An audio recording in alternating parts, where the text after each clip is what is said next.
و در این قسمت سری می‌زنیم به ایالت آیووا در غرب میانه آمریکا و ارتباط زنده و مستقیم داریم با کین فربا، خبرنگار صدای آمریکا که همینک از شهر دموین با ما هست.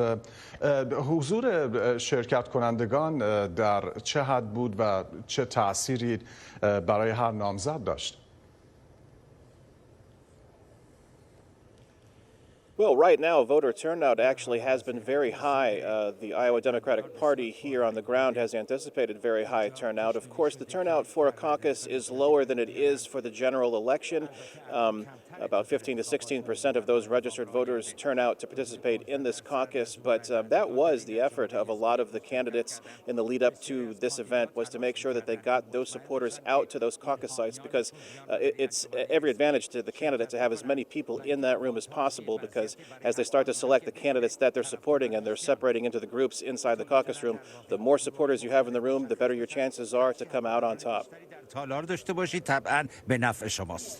و کین برای ما بگو آیا هنوز شمارش آرا انجام شده یا نه و بعد از ایالت آیووا وارد چه مرحله‌ای خواهیم شد؟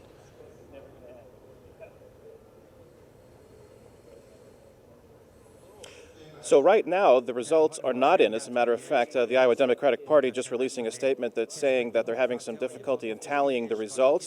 They don't believe that there has been any effort at hacking or that this is an electronic problem. They're actually just trying to make sure that they have the results accurate. And this is, of course, taking a very long time. There's a lot of people here anxiously waiting to see what these results are.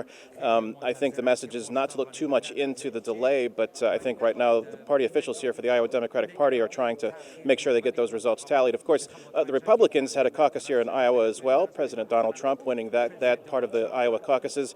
Of course, everybody here is waiting to find out who the winner is for the Democrats, because that person will likely be able to take this win here in Iowa, move on to the other elections that will take place over the next weeks and months, and carry some momentum here from Iowa on the path to the Democratic nomination.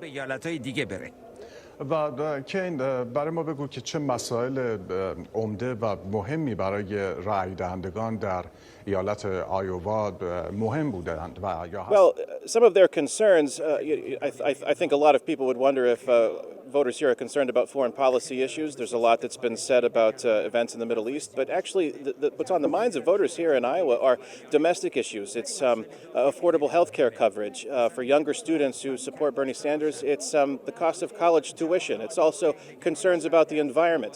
Of course, the major concern on everybody's mind, young and old here for Democrats, is who is the most electable and the candidate best positioned to defeat Donald Trump in November.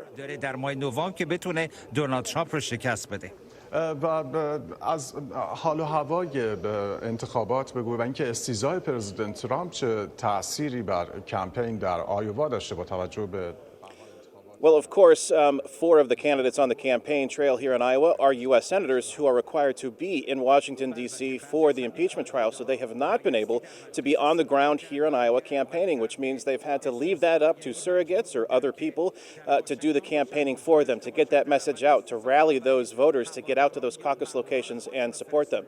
So some of those candidates, Vermont Senator Bernie Sanders, Massachusetts Senator Elizabeth Warren, former South Bend, Indiana Mayor Pete Buttigieg, and Minnesota Senator Amy Klobuchar, also Colorado Senator Michael Bennet, those people have lost time on the ground here being able to campaign basically because they've been stuck in Washington dealing with this impeachment trial.